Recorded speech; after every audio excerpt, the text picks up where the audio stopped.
Okay, तो आज 7 paper solving challenge का ये सेकंड सेशन है, जिसमें हम 8 अप्रैल 2023 का जो MCQ पार्ट हमने पिछले सेशन में कर लिया था, उसी पेपर का जो इंटीजर वाला क्वेश्चन है वो आज इसमें सॉल्व करेंगे। ठीक, तो बिना कुछ फालतू बकवास के एज यूजुअल सॉल्व करना शुरू करते हैं एकदम धड़ाधड़। तो क्वेश्चन बोल रहा है, an electric dipole of dipole moment this is placed in a uniform electric field this in such a way that the dipole moment is along the electric field. ठीक, मतलब डाइपोल मोमेंट और electric field जो है वो दोनों same ही direction में है। ठीक है, तो क्या बोल रहा है कि the work done in rotating the dipole by 180 degree in this field will be, क्या होगा। तो अगर इस डाइपोल को 180 डिग्री रोटेट किया जाए तो कितना वर्क डन करना पड़ेगा। तो वर्क डन क्या, चेंज इन पोटेंशियल एनर्जी के बराबर। ठीक, तो डायरेक्ट सिंपल वर्क डन। और पोटेंशियल एनर्जी क्या होता है, potential energy of the dipole क्या मतलब P dot E minus P E cos theta. ठीक, तो मतलब final potential energy minus initial potential energy, तो minus P E, let's say magnitude में डायरेक्ट पुट करते हैं, ज़्यादा कुछ करना क्यों है। माइनस पी की वैल्यू कितना 6 इंटू 10⁻⁻6, ई की वैल्यू कितना 1.5 into 10⁻⁻3 into cos theta 2 minus theta 1 हो जाएगा। ठीक, ये तो दोनों सेम ही है। तो थीटा 2 कितना, मतलब 180 डिग्री रोटेट करना है, तो फाइनल एंगल कितना होगा 180 डिग्री। इनिशियली क्या है, एंगल दोनों के बीच में 0 डिग्री है। ठीक, तो कॉस 180 माइनस कॉस 0, कॉस 180 की वैल्यू कितना -1 और माइनस कॉस 0, जीरो की कॉस 0 की वैल्यू कितना 1, तो मतलब ये 1 हो जाएगा। ठीक, तो ये कितना बनेगा, अब ये इस माइनस को, ये कितना हो जाएगा -2 और इस माइनस से मल्टीप्लाई होकर वो क्या प्लस बन जाएगा। तो होगा क्या 2 इंटू 1.5 इंटू 6, तो 2 इंटू 1.5 कितना हो जाएगा 3, 3 6 जा 18, तो ये बन जाएगा 18 इंटू 10⁻⁻6 और -3 है, सॉरी +3 है यहाँ पे। तो यहाँ पे सॉरी थोड़ा सा स्पीड में करने का ये भी नतीजा है, भुगतना पड़ सकता है कि मतलब लिखे जो सही लिखे। ठीक, तो 10⁻⁻6 और +3 कितना हो जाएगा -3 जूल हो जाएगा। फाइनल एनर्जी हमें मिली जूल में कैलकुलेट करना है, तो ये 10⁻⁻3 को हम क्या लिख सकते हैं, मिली लिख सकते हैं, तो 18 मिली जूल हो जाएगा। ठीक, तो जो फाइनल आंसर होगा यहाँ पे क्या हो जाएगा 18, मतलब कितना वर्क डन करना पड़ेगा 18 मिली जूल करना पड़ेगा। ठीक, नेक्स्ट क्वेश्चन लेते हैं। Two vertical parallel mirror A and B are separated by 10 centimeter, a point object O is placed at a distance 2 centimeter from mirror A, मतलब दे रखा है। ठीक, the distance of the second nearest image behind the mirror A from the mirror A is, क्या होगा। Question समझ में आ रहा है, तो ऑब्जेक्ट यहाँ पे रखा गया और बोल रहा है कि जो सेकेंड इमेज होगा मिरर ए से, उसका डिस्टेंस मिरर ए से कितना होगा वो हमें कैलकुलेट करना है। ठीक है, तो सेकंड इमेज की बात कर रहा है। फर्स्ट इमेज क्या होगा, तो ये ऑब्जेक्ट हो गया, तो इधर 2 सेंटीमीटर के डिस्टेंस पे पहला इमेज बनेगा। ठीक, सेम इसी ऑब्जेक्ट का इस मिरर में इमेज कहाँ पे बनेगा, ये डिस्टेंस कितना है, ये 10 और 2, तो ये 8 सेंटीमीटर है, तो 8 सेंटीमीटर पीछे एक और इमेज बनेगा। ठीक, और वो जो इमेज होगा वो इस मिरर के लिए अगेन अब ऑब्जेक्ट का काम करेगा। तो अगर ये ऑब्जेक्ट हो गया तो ये ऑब्जेक्ट डिस्टेंस हो गया, तो ऑब्जेक्ट डिस्टेंस कितना है 10 + 8 18 सेंटीमीटर, तो यहाँ पे फिर 18 सेंटीमीटर पे एक दूसरा इमेज बनेगा, तो दूसरा इमेज यहाँ पे बनेगा कितना सेंटीमीटर पे 18 सेंटीमीटर पे। तो हमें यही कैलकुलेट करना है कि जो दूसरा इमेज होगा वो मिरर ए से कितना डिस्टेंस पे होगा, दूसरा इमेज मिरर ए में मिरर ए से कितना डिस्टेंस पे होगा। ठीक, तो वो 18 सेंटीमीटर के डिस्टेंस पे होगा, तो जो फाइनल आंसर होगा इस ये 18 सेंटीमीटर हो जाएगा। ठीक, नेक्स्ट क्वेश्चन लेते हैं। The momentum of a body is increase by 50%, the percentage increase in the kinetic energy of the body is, क्या होगा। ठीक, तो ठीक है, मोमेंटम कितना से 50% से इंक्रीज कर दिया गया। लेट से मोमेंटम पहले P0 था, तो अब मोमेंटम कितना हो जाएगा, लेट से पहले P0 नहीं, पहले ले लेते हैं P था, तो मोमेंटम, तो काइनेटिक एनर्जी पहले कितना होगा P²/2m। ठीक, अब मोमेंटम लेट से P' हो गया 50% इंक्रीज, तो P + P का 50%, तो P × 50/100, तो मतलब 1/2, तो मतलब नेक्स्ट फाइनल मोमेंटम क्या हो जाएगा P + P/2 3P/2, तो जो फाइनल काइनेटिक एनर्जी होगा अब वाला वो कितना हो जाएगा 3P/2 का स्क्वायर, मतलब P²/2m, ये कितना हो जाएगा 9/4 P² 2m, ठीक। ये पी स्क्वायर बाई 2m क्या है, पिछला वाला काइनेटिक एनर्जी है। तो percentage increase in kinetic energy हमें कैलकुलेट करना है। तो परसेंटेज इंक्रीज कितना हो जाएगा, लेट्स से इधर करते हैं। तो परसेंटेज इंक्रीज क्या है, इंक्रीज बाई ओरिजिनल इंटू 100। तो इंक्रीज कितना का हुआ, ये फाइनल माइनस इनिशियल करेंगे तो इंक्रीज निकल आएगा। तो पी स्क्वायर बाई 2m तो दे सेम ही है। अगर दिस माइनस दिस करे तो कितना हो जाएगा, 9/4 -1। तो 9/4 -1 कितना हो जाएगा, 5/4। तो इंक्रीज कितना का हुआ, 5/4 into P square by 2m। भाई ओरिजिनल कितना था, P square by 2m into 100। Percentage increase calculate करना है। ये क्या हो जाएगा, P square by 2m cancel, 4 से ये 25 टाइम्स में 25 5 जो कितना 125। तो जो परसेंटेज इंक्रीज हुआ वो कितना 125% का इंक्रीमेंट हुआ, ठीक। तो बस यहाँ पे जो फाइनल आंसर होगा वो कितना 125 हो जाएगा, ठीक। नेक्स्ट क्वेश्चन लेते हैं। अगला सवाल बोल रहा है कि the moment of inertia of a semi circular ring about an axis passing through the centre and perpendicular to plane of ring is this, where R is radius and M is mass of semi circular ring, the value of X is क्या होगा। तो यहाँ पे मतलब semi circular ring के बारे में बात हो रही है। पूरा अगर सर्कल जो होता है उसका मोमेंट ऑफ इनर्शिया क्या होता है, मतलब लेट्स से अगर उसका मास m और रेडियस r होता तो वो mr² ही होता है, ठीक।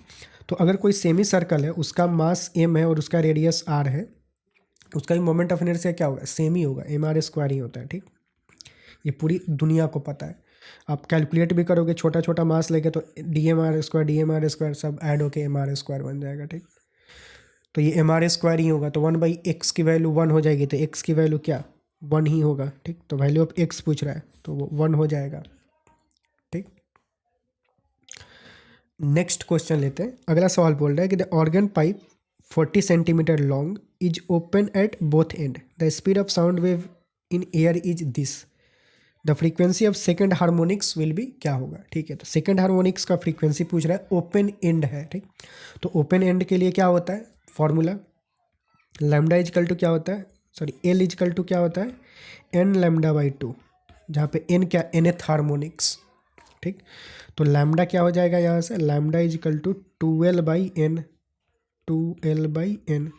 तो फ्रीक्वेंसी क्या हो जाएगा c/लैम्डा, फ्रीक्वेंसी c/लैम्डा, c की वैल्यू दे रखा है 360 बाई लैम्डा की वैल्यू कितना हुआ 12/n। सेकेंड हार्मोनिक्स की बात हो रही है तो n की वैल्यू क्या हो जाएगी 2 खत्म। तो लैम्डा की वैल्यू l के बराबर होगा।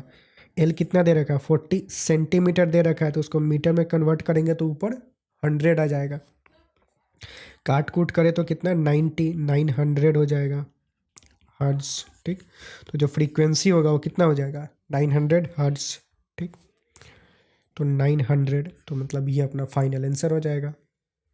एग्जाम्स में भी आपको ऐसे ही सॉल्व करना है, बिना मतलब का बकैती नहीं लिखना है फालतू का, ठीक। जिस तरीके से मैं सॉल्व कर रहा हूँ जितना स्पीडी वे में ट्राई करो कि ऐसे ही सॉल्व करने का या फिर इससे भी फास्ट सॉल्व करने का, ठीक। मैं थोड़ा समझाने के लिए कभी कभी चीज़ें लिख भी देता हूँ, आपको ये सब लिखना भी नहीं है। समझ में आ रहा है तो डायरेक्ट करते जाओ विथ कॉन्फिडेंस, ठीक। अगर कॉन्फिडेंस थोड़ा डाउन हो रहा है तो थोड़ा ज़्यादा लिख लो, ठीक, क्योंकि एरर नहीं होना चाहिए, ठीक। नेक्स्ट क्वेश्चन लेते हैं।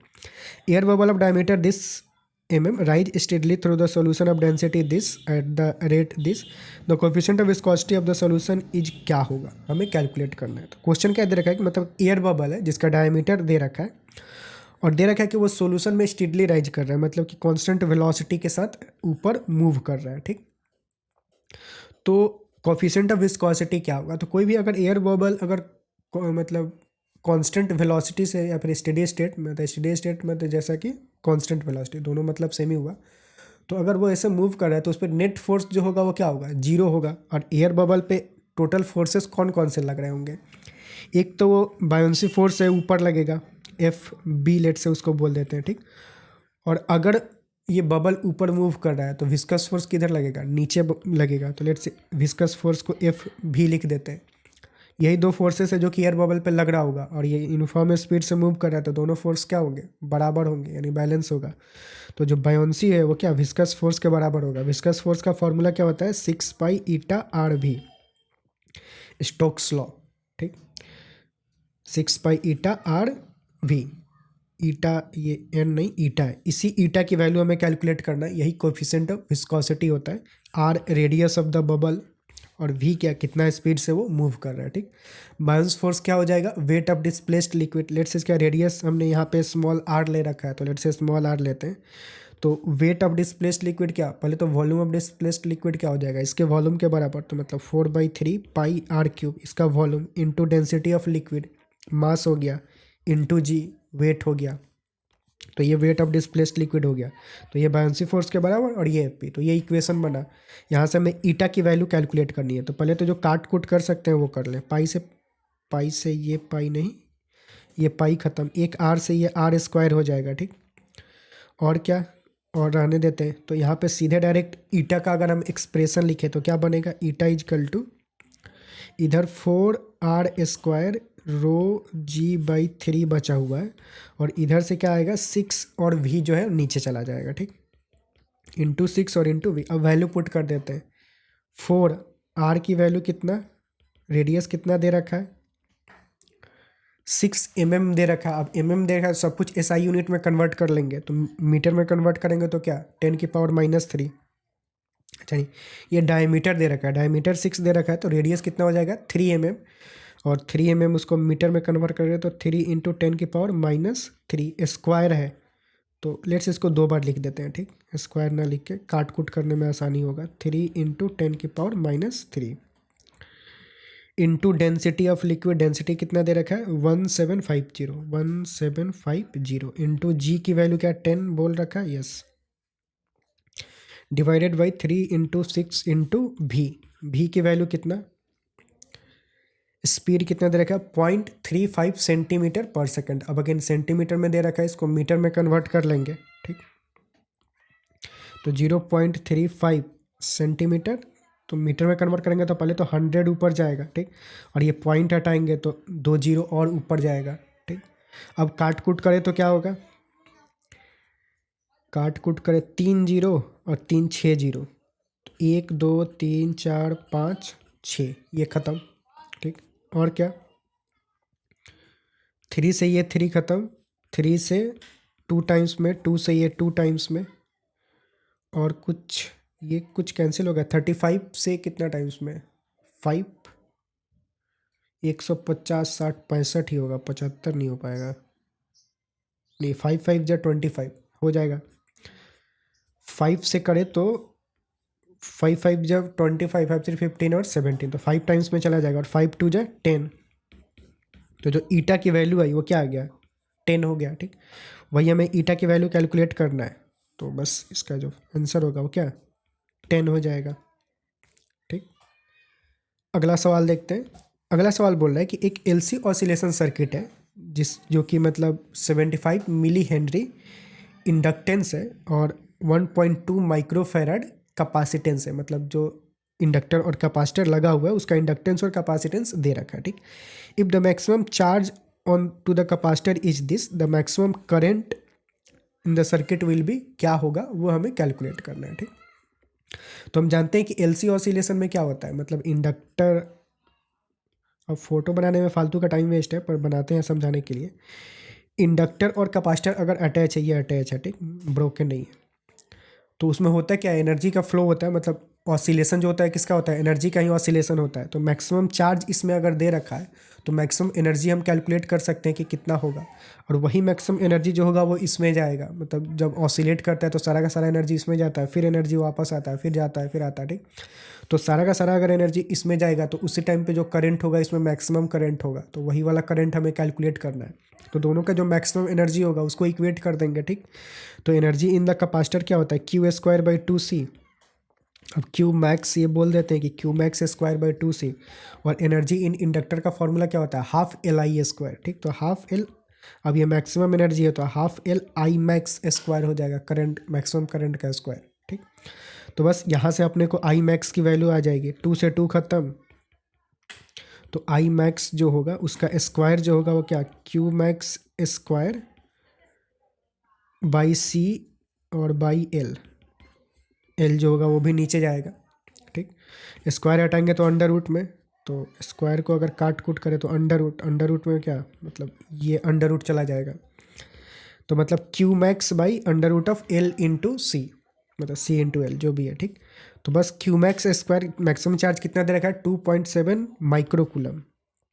तो 2.7 into 10⁻⁻6 divided by under root of LC। LC का मतलब क्या 75 मिली हेनरी।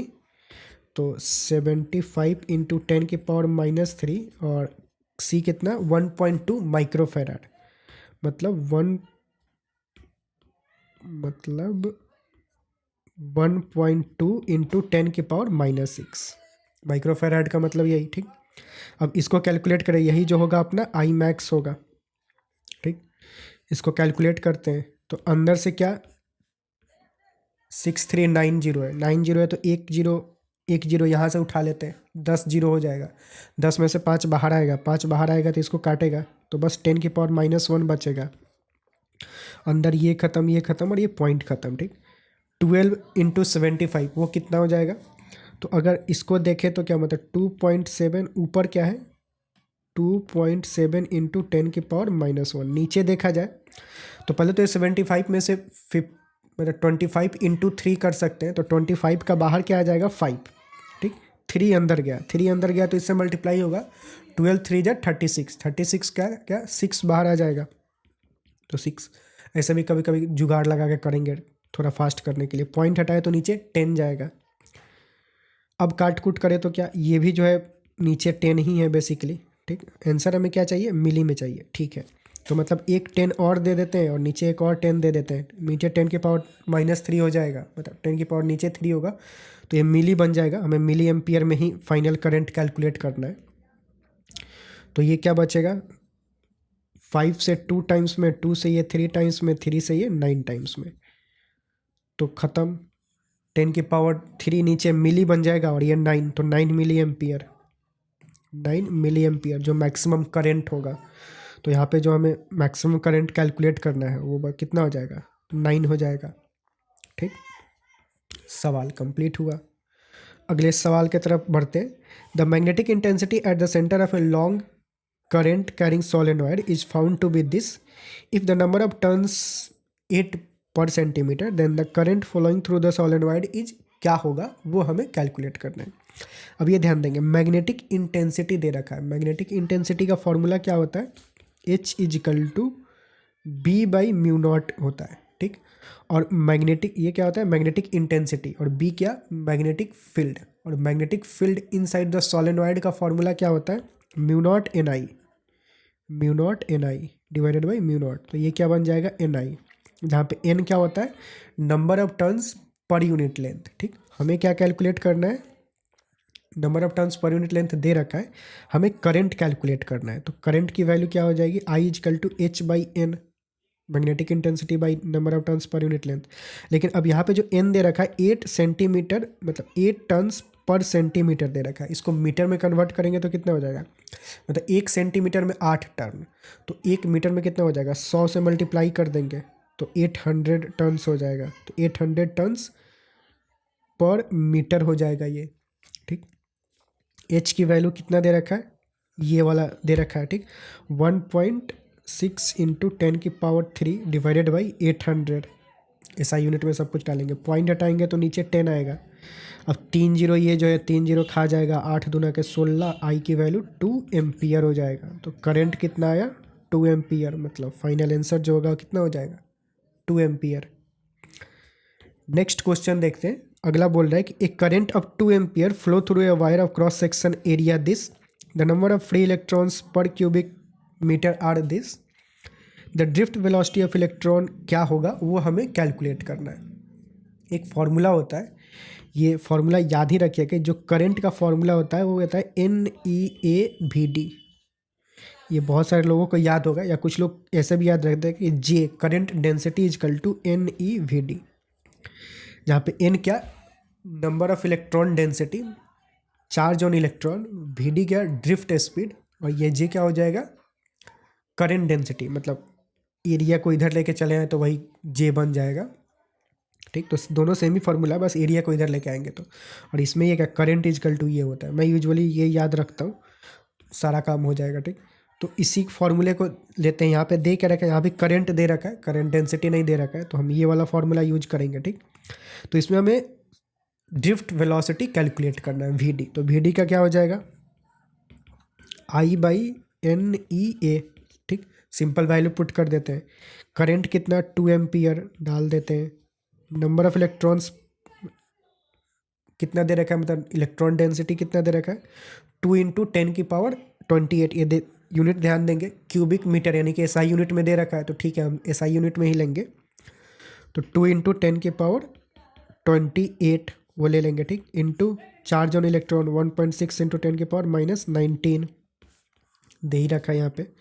एरिया कितना, यहाँ पे ध्यान देंगे 25 mm² दे रखा है। अब mm को क्या मीटर में कन्वर्ट कर लेंगे, तो 25 और mm को 10⁻³ हो जाएगा, स्क्वायर करेंगे तो मीटर स्क्वायर, तो 10⁻6 हो जाएगा। ठीक, अब इसको काट कूट करें तो क्या होगा, 19×6 = 25 मतलब 25, और ये 28 तो 3 बचेगा, 10⁻³ बचेगा। ठीक, हमें चाहिए किस में, अच्छा 10⁻⁻6 के टर्म्स में चाहिए। तो नीचे तो 10⁻³ आया, तो नीचे और 10⁻³ डाल देते हैं, और ऊपर भी 10⁻³ मतलब 1000 ऊपर डाल देते हैं। तो ये 10⁻6 बन गया। अब इसका वैल्यू हमें कैलकुलेट करना है, तो अब क्या करें, अब थोड़ा लिख लेते हैं नीचे। ठीक, ज़्यादा गाउंज माउंज नहीं करेंगे, इसको ऐसे लिखते हैं 10 × 10 × 10, काट कुट करने में अच्छा रहेगा। 2 इंटू ये 1.6 को ऊपर 10 लेके चले जाते हैं और 16 लिख लेते हैं, और नीचे 25, और फिर जो ये बाकी का मसाला है 10⁻6 उसको खोपचे में ही रखेंगे, क्योंकि फाइनली हमें 10⁻6 के टर्म्स में ही कैलकुलेट करना है। ठीक, थोड़ा सा गला बैठा हुआ है, उस पर आवाज़ थोड़ा इधर उधर हो रहा होगा। ठीक है, तो ये 100 हो गया।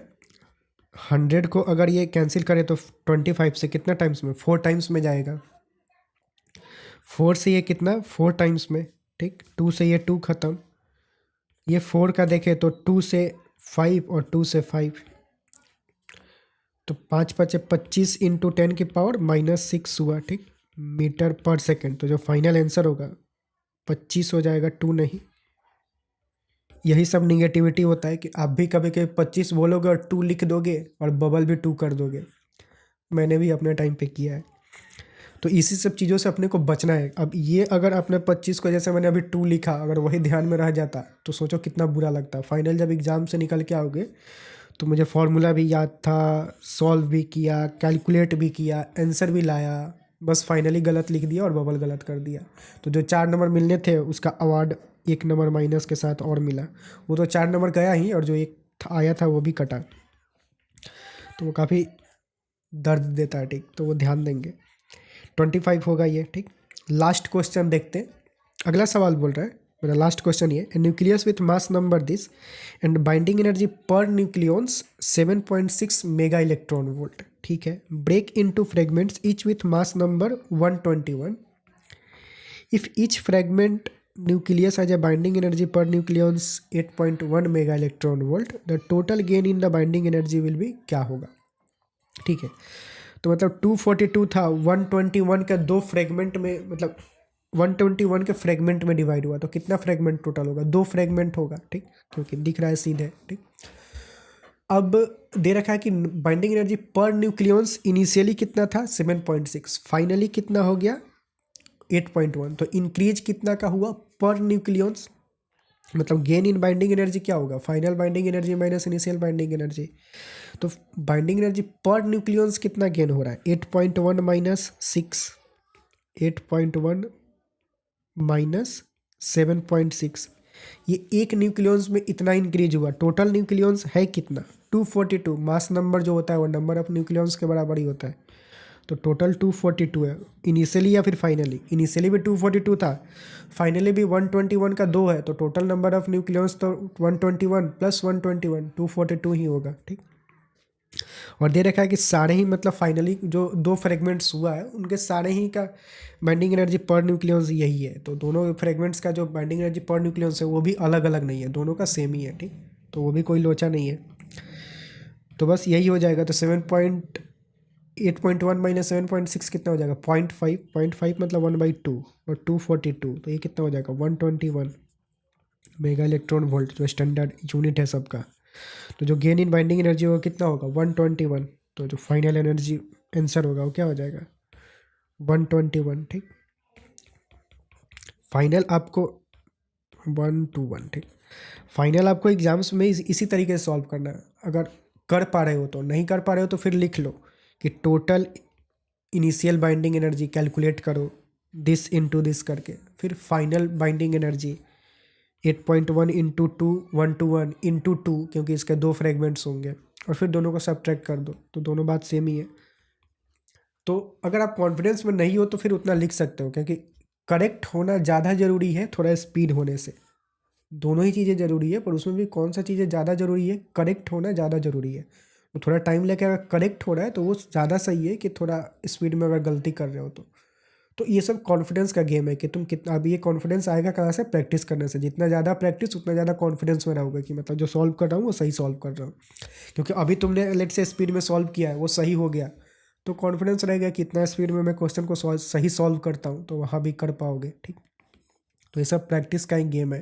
ठीक, तो ठीक है, ये मतलब इस पेपर के सारे ही क्वेश्चंस कंप्लीट हो गए। तो एक पेपर हमने कंप्लीट कर लिया, फिर नेक्स्ट जो होगा कल से दूसरा पेपर लेंगे। ठीक, आप नीचे कमेंट्स में भी बता सकते हो कि कौन सा पेपर ज़्यादा प्रीफर्ड होगा, क्योंकि ज़्यादा लोग तो है नहीं, जितने लोग हैं वो जो बता दो, जो पेपर बताओगे उसी के अकॉर्डिंग ले लेंगे। ठीक, मेरा प्लान है कि चूँकि ये अप्रैल सेशन है 2024 का, तो और 2024 का जनवरी सेशन बहुत सारे लोगों ने ऑलरेडी सॉल्व करके रखा है, और नीचे कमेंट्स में भी लोग बोल रहे थे।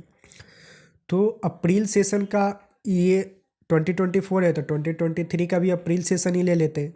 तो अगर कुछ नहीं आया तो मतलब 2023 का अप्रैल सेशन मैं मतलब लूँगा, उसी से पेपर उठाएंगे, क्योंकि वो ज़्यादा बेनिफिट होगा। ठीक, आपके लिए। ठीक है, तो मिलते हैं अगले वीडियो में। तब तक पढ़ाई करते रहें, प्रैक्टिस करते रहें, एंड हेल्थ का ज़रूर ध्यान रखें।